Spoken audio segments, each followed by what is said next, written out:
We'll start this workshop session. And I'm going to ask our deputy clerk to please call roll. Barton. Here. Cut. Here. Hopkins. Here. Ladd. Here. Oldenau. Aaron Scott. Here. Bill Scott. Wonkel. Here. Wormowski. Williams. Here. Mayor Ezzard. Here. City Attorney Deere. Here. Yep. Very good. The first item under the mayor's report tonight is to discuss recommendations of the Municipal Ambulance Commission. And we have our faithful chairman, Rob Mudd, here, the Ambulance Commission. He wants to do the floor, sir. Okay, thank you, Andy. I don't know if everyone's aware of this, but basically, about 3 years ago, we had an ambulance company that came to town to compete with Livestock. We had to revise the ordinance, set up new ordinance to allow this company, and they had their own license. So, in the ordinance, it states that, what brings me here, is that we need a 90 days notice if they fail to operate. If they were going to leave town, they're going to quit. All right. America sent us that letter on April 18th. That was their 90-day notice they were pulling out. Long story short, they ended up leaving about the well, it was 35 days short. Okay, approximately. Okay. In the ordinance, it states that we can fine them $200 per day that they're not in compliance with the ordinance. Equates to $7,000. So we had an emergency meeting in June to discuss what we were going to do. And it was decided with the Ambulance Commission that we would proceed with a fine, which we brought to Attorney Beard. At this time, he has enlightened me as to why nothing really happened. But my point is that for 35 days, Lifestar bore a lot of extra expense that they were not. They were preparing for America to leave about the middle of July, and that didn't happen. So they had a shortage of EMTs.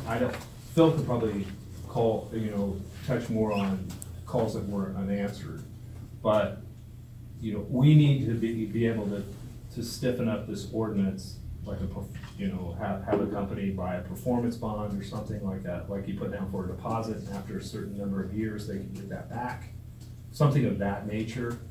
And it could have, to my knowledge, it did not affect us negatively, to my knowledge. However, it really could have. Like, you go into Passman, you have a heart attack, they call 911 for transport from Passman to St. John's or Memorial. Passman's okay, and 45 minutes is fine with them. So there's a good possibility you're going to be out there probably 35 to 45 minutes before an ambulance is going to come, then they're going to take you over. So in a life-threatening, something of that nature, you could be at your home, and they could, most calls are within 4 minutes, so less than 5. Less than 5. However, if they're geared up thinking that America's in town or somebody's in town and they're transporting to Springfield, because there are times when Jacksonville is left unserved. It could be very serious, very serious. So, I would like the council to discuss the possibility of requiring, and I don't know if we want to grandfather Lifestar, I don't think Lifestar is going to, but if this were to happen again, like some type of performance bond. And how would that work? You're going to come in, you're going to buy a bond for, let's say, $10,000. You buy that bond every year for the first, what do you decide? Let's say it's 4 years. Mm-hmm. At the end of 4 years, you don't buy that bond anymore. Or you can prepay it. Typically, bonds, you could do it for 5 years. And then at that point in time, you don't do it. Or you could put down some money with the city. That's something that you guys, Dan Beer can discuss that. He can touch on that. And I talked with Rob briefly just now about that type of performance bond. If I can go back, probably ran the issue of trying to impose a fine on American. Our previous ordinance, under the ambulance section, an offense is listed as a criminal event. It's a misdemeanor penalty if there's a fine, or I'm sorry, if there's a violation.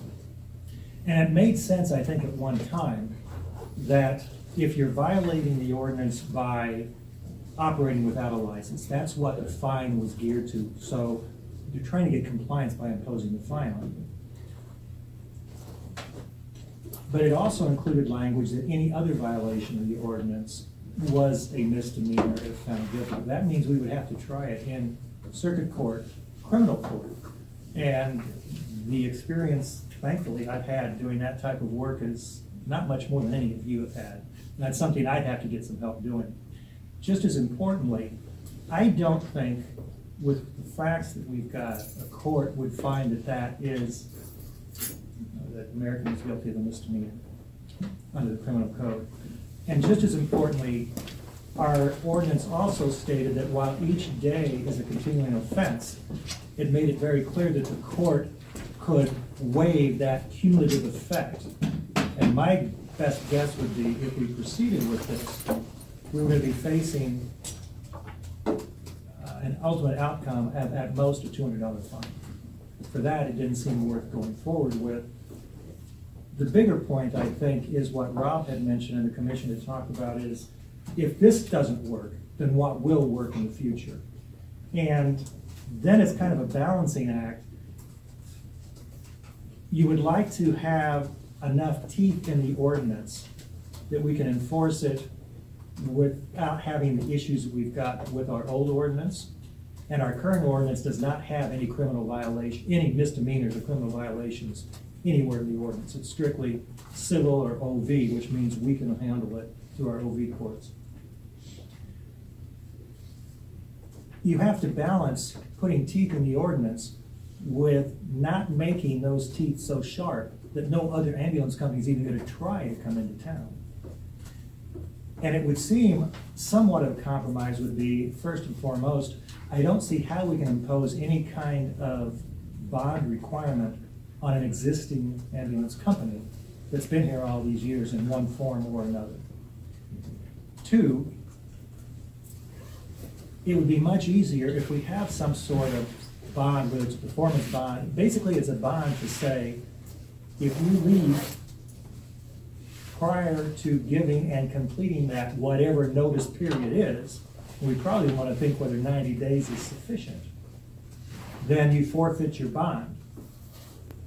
Then maybe the carrot to the new company coming in is, however, if you come and serve the community for a certain amount of time, then we're going to waive that bond. The issue with that is, and that's a tough one, if it's 3 years from now with the second company and they decide to leave overnight, you have the same problems that Lifestar was facing at that point.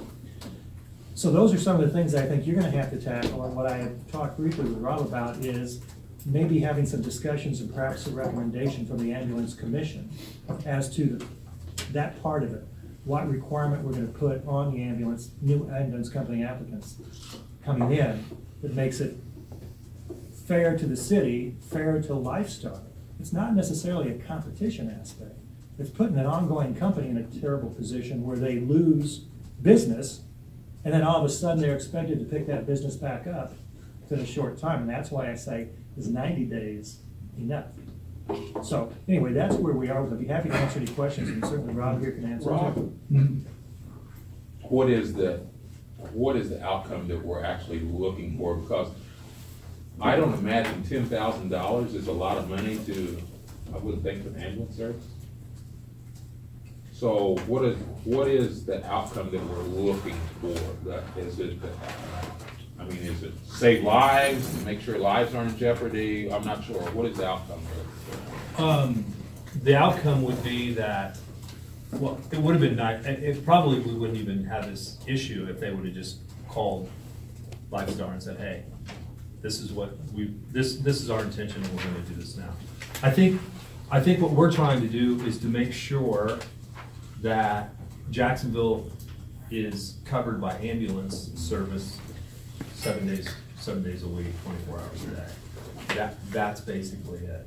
Just don't want to be unprepared. It's not about the money. Correct. It's about leaving Jacksonville unprepared. Correct. And because now, I will tell you, Phil's on top of all this stuff, and it's really easy to get this stuff, but he can tell you by the day, by the hour, everything that when we are unprotected. He gets all the reports and he's got it all. So that's not what we're doing, and the $7,000 is, that's just what it came to. It was 35 days early, $200 a day. That's the way a layperson would read that. But it's just to ensure that we're covered, that we have an ambulance service. And it's got to, like what Dan's saying is we have to work with Lifestar so they can earn a profit, so they can stay here, because without them, we're in a world of hurt, really. And are they able to cover everything we need? Is Lifestar able to cover all the services that we need? I think most of the time, I would say yes. I don't know all the services that. That's a really hard question to Yeah. answer, because it's such a vary, right? The peaks are really high and the lows are really low, and we're still, even though, let's see, America left in the middle of June, and Lifestar struggled to bring up to where we're at right now with their staffing, I think we're still trying to identify if the 3 ambulances they have on are sufficient for the services, because service just fights all over the world. Yeah. I know to answer your question, I know the fire department is heavily involved now, but I would think, would you agree that you're more involved now than maybe 8 years ago? We're more involved now than we were 6 months ago. Yeah. So basically what's happened is they've left and trying to fill that void, and it's a tough void. I'm not an EMT, I don't hire EMTs, I don't have any type of licensing or anything. Phil is an EMT, and the requirements are tough. They're hard. The money's not great, we really have to do it. Why somebody would want to do it, I don't really know. Because you really want to have to do it. Yeah.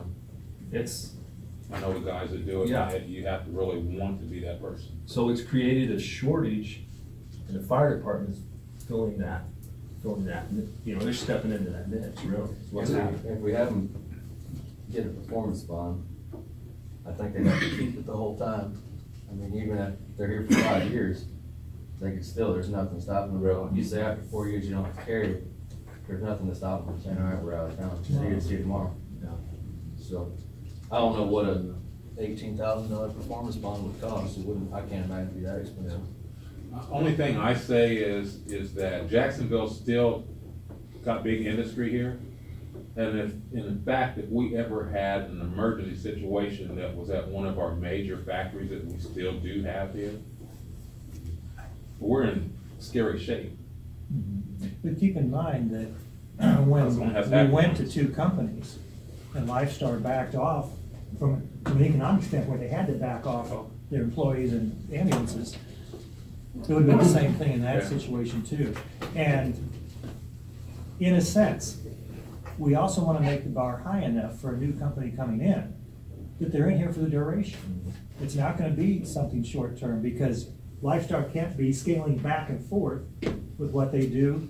The city, in a sense, is subsidizing that, not industry, but that work with the work that the EMTs are doing with the fire department now. But an ambulance service is something different. And it's my understanding quite a few companies have to subsidize the ambulance companies just to keep in business. When you ask what would be, the perfect scenario, Lifestar couldn't keep everything to make every peak occurrence to cover that and stay financially solvent, because they'd have to have people on duty that are not doing any work half the time. So I think that's kind of where we are. And I threw that bit out there about the whether you'd ever forgive it after a certain amount of time, but that's more from the standpoint, the one we got, I don't want to impose any further restrictions on. And keep in mind that whatever we do with any of these companies, if the decision would have been not to give us a notice, but simply to file a bankruptcy notice, we're done anyway. We're gonna have to be scrambling around to find something to do. We've structured this, and Skip can Skip can add to this comment, but we've kind of structured the ambulance commission with the ambulance company, and we have some of the cheapest rates in the state of Illinois for the ambulance. For our miles per, you know, our cost per mile. Transport in Jacksonville, our rates are extremely low, and they're the lowest, they're by far the lowest that Lifestar operates in all the cities that they operate. So it would be very, very difficult for another company to come in and make it, to be honest with you, and that's really what happened. Yeah. Because I It was a remember, staffing issue, but it was also the rate. I remember a number of years ago when we had a ambulance service that was trying to break into Jacksonville, and the big issue then was, what are you gonna do? You know, and at a certain degree, we're trying to say, well, maybe it's not really a good fit in Jacksonville because we have so many. But then it came to fruition a number of years later that, wow, we can't make it here. You remember that? Well, And and so, I think yeah. when, at one point, there were 3 or 4 different ambulance companies in town, including a one-car, one-person Yes, ambulance. that's right, that's right. The A Gremlin. gremlin, the evil. Purple Gremlin. Are there any kind of carrots we can, That's only any kind of tax abatement? I mean, is there any way, you know, I know public-private, is there any way we can help these ambulance companies make more money without, you know, just handing them money? That I Are don't there any know, and I think restrictions they're that already doing We everything can they possibly ease, or can. are there any, Yeah. can they raise the rates? I mean, I think they're capped on rates by Medicare Yes. rates. Are they? Pretty Yes. much. They follow the Medicare rules, and I'm not a billing guru, but before we had our second emergency meeting, in that interim there, I reached out a long ways around, and the private public comment came up a number Yeah, of different times. that's the problem, yeah. I mean, it's how a do you help them and problem. not somebody else? It's a problem, but it's also, we're lucky we don't have to subsidize them here. So, there's a lot of communities our size and bigger that are subsidizing, whether it be fully by, Like fire department, fire yeah. department does it all, to subsidizing private, so there's, you know, where Lifestar has stepped up and done a very positive thing for us. But we also need to protect ourselves for the future, so Sure. it's like walking on ice. Every step is, how do you balance that? I'm glad I'm sitting out here and not sitting with you guys. Yeah, I just wondered if there was any kind of tax abatements or what kind of taxes they pay. Then again, what about the next guy that went, yeah, I get that. That's rough. What Alderman Williams brought up before about in case there's an emergency, what's available with mutual aid with ambulance services Yeah. surrounding? We peak shave all that stuff off with, if it's the 0.05% of the stuff that could happen, the could happens, we use all of our partners throughout the whole entire county, plus some in Springfield and stuff like that. The main focus that we focused on is every day. That's what we're really looking at, and trying to develop the numbers to say, okay, every day, what's the trends, what's it look like? Do we have enough staff? Do they have enough staff? And if they don't, what's it look like? When do we need to try to work with them? And that's really what we're trying to figure out, because we went from 4 to 3. We had 4, we're down to 3 now, and we're just seeing if it works. So that takes a little bit of time to develop that data. We don't want to take a snapshot of January. Right. And we're not even sure what that snapshot looks like. We really want to look at it for 12 months I mean, I know that's a long time, but if something starts rearing its says, well, then we'll come back together. I think that I summarized that. Yeah. Appropriately. The other question I had is, or for us as a council, if in the future we decide to do some sort of subsidy or tax abatement or something like that to the ambulance service, I think we should also include that, like a minimum wage for the EMTs, because I know from just a little bit I've seen that they work really hard and they don't get paid very much at all. Yeah, you're right. And if we're gonna be helping the companies, then we need to have it so that the EMTs are paid. And that's, I think, one of the problems you see, like with American that moved out, is that they pay so poorly, and it is a really hard job, and it's really hard to get people in those positions. And I don't have an idea of what a pay scale is for. I think their average salary is $13.50 an hour, is that right, Skip? $13.75? For their EMTs? Yeah, that's Good what, Lord. And here's the kicker, it's like 60 hours of continuing ed a year, isn't it, Phil?